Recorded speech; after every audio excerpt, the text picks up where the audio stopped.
Moscou fait pression sur Kiev en enchaînant les frappes aériennes. Dans la nuit de jeudi à vendredi, l'Ukraine a été visée par des dizaines de missiles et plus d'une centaine de drones russes. Des alertes aériennes ont été déclenchées dans tout le pays avec des dégâts et des blessés signalés dans plusieurs régions. Selon les autorités ukrainiennes, 5 personnes ont été blessées dans la nuit à Kharkiv. À Ternopil, dans l'ouest de l'Ukraine, des missiles ont touché une installation critique, mais sans faire de victimes. Une attaque visant la région d'Odessa a également engendré des incendies dans 3 immeubles résidentiels privés.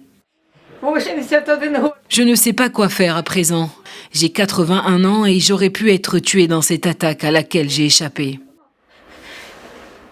Face à une offensive russe d'une telle envergure, Volodymyr Zelensky a une nouvelle fois appelé à une trêve dans les airs et en mer. Le président turc a dit vendredi soutenir l'idée d'établir un cessez-le-feu le plus rapidement possible et de cesser les attaques dans les airs et en mer comme mesure de confiance entre les parties. Ce regain de tension survient au lendemain d'un sommet des 27 dirigeants des pays de l'UE qui ont affiché à Bruxelles leur volonté de renforcer les capacités de défense du continent. En 2025, l'Union européenne fournira à l'Ukraine 30,6 milliards d'euros au titre de la facilité pour l'Ukraine et de l'initiative ERA du G7, financée par, vous le savez, les intérêts des actifs russes immobilisés.